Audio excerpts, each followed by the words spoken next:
Yo, what's up everybody? TheSurrealAndre, aka New Era X Saint, with another episode of my quest for West.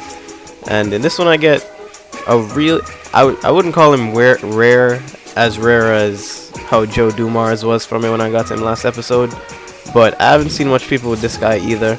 He's an, I'm a Knicks fan, so I'll respect him.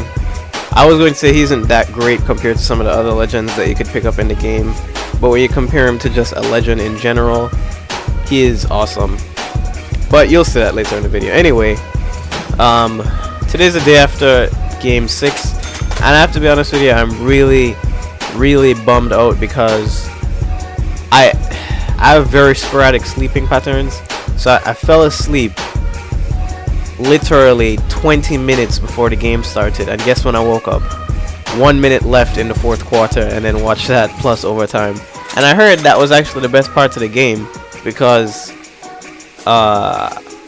it was like the same thing. They just went back and forth until the Spurs had like a 15-point lead or something like that, and then the Heat cut it down in the final couple of minutes. And that's when I woke up to see when Ray Allen hit that shot. Yeah.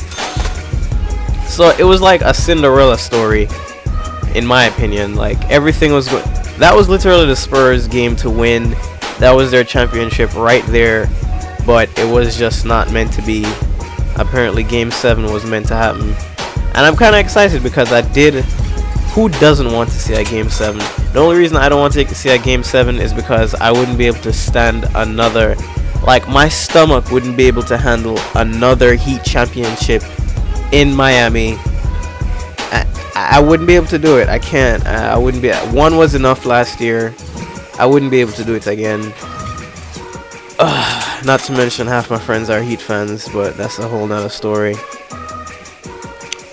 Anyway, I think I talked about the finals enough in my past couple of videos, even though the finals are the biggest, is the biggest thing buzzing in the sports world right now. Even Dwight Howard. I think Dwight Howard is the only one that can't stand the finals at this point in time. There was an article released last night about how he went out with his friends to eat at some fancy place in Beverly Hills, and the game was on, and he sat at the table furthest away from the TV and ignored the game and ate. And when he left and people asked him why didn't he want to watch the game, he said, "I ain't playing, so I ain't watching." And I couldn't help but laugh. He's such a chip chaser. And those chip chasing pipe dreams will not get him his chip. It's not going to happen, and it just won't. His best bet. And I said that the free agency this year won't be interesting, and I still stand by that because a lot of it is going to be predictable. The one curveball that I've seen so far is Chris Paul. The article that said Chris Paul and Dwight are texting and talking about joining a team together, and that would be big. But the thing is, there isn't a team around that can really handle the both of them. The only teams that can do it salary wise right now is Atlanta, Dallas, I think, and who else? I forgot. But Atlanta is the biggest name. The Clippers can do it too, but with how they're stacked, they'd only be able to handle those two, and they'd basically have no money for any kind of good role players. So, I mean, and it's not like, basically the big name towns they can't go to. The biggest name town they can go to is Atlanta, and Atlanta isn't even that big of a market for two superstars like them. So, like I said, the free agency, when it comes to the big name stars, is not going to be interesting. But when it comes to those 6-man role player type, like those J.R. Smith kind of guys, it will be, because OJ Mayo is a free agent. Monte Ellis, for some reason, opted out of his $14-odd million contract, so he can be a free agent. I don't know why, because no other team is going to give him that kind of money. I guess Milwaukee is just that terrible. Brandon Jennings is a restricted free agent, so he can go somewhere else, even though it's unlikely. And JR is staying in New York. We know JR is staying. Well, I think JR is staying in New York. And Josh Smith Josh Smith, I want to see. He will be the free agent name for me this summer to watch. I want to see where Josh Smith will go. I know he's not going back to Atlanta. I don't see the point of him going back to Atlanta. That team needs to just rebuild on their own, and they're not going in the direction that he wants to go. He wants a near max salary contract and to be a contender, an official contender. The closest he got to a chip was, I think, the second round when Mike Woodson was their coach, and he was still with Joe Johnson. So I think, honestly, Josh Smith and Al Jefferson, he is probably the most underrated big man in the league, in my opinion. Nobody looks at Al Jefferson because he plays in Utah. He is definitely going somewhere else this year as well. Josh Smith, I think I see him going to the Rockets if the Rockets don't manage to sneak away with Dwight Howard. And Al Jefferson, I don't know. A lot of people are saying that he could end up in Dallas or in Boston.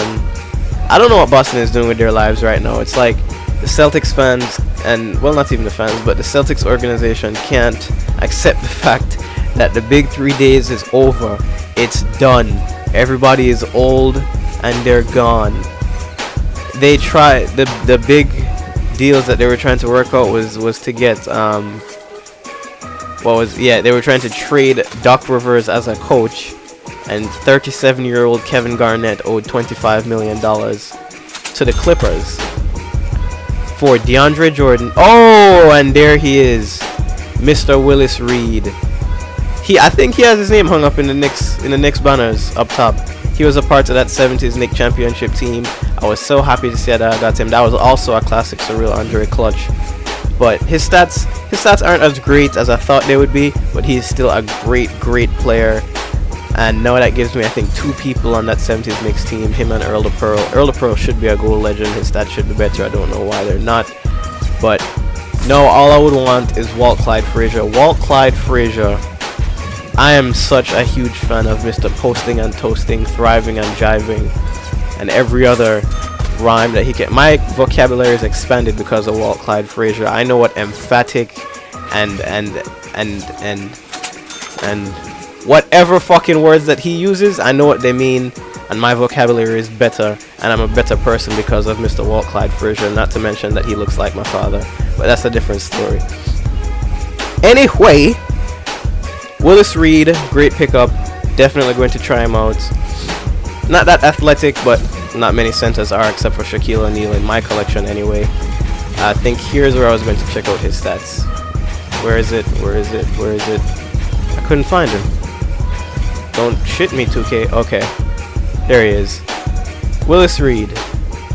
He has a great mid-range shot. I didn't know he could shoot. I thought he was more of a post player. Good low post offense, decent enough for me to be able to deal with people. And his block is extremely high, which is a good thing because I love to switch off to my centers and get some scene animations. But let me know what you guys think. Like, comment, and subscribe.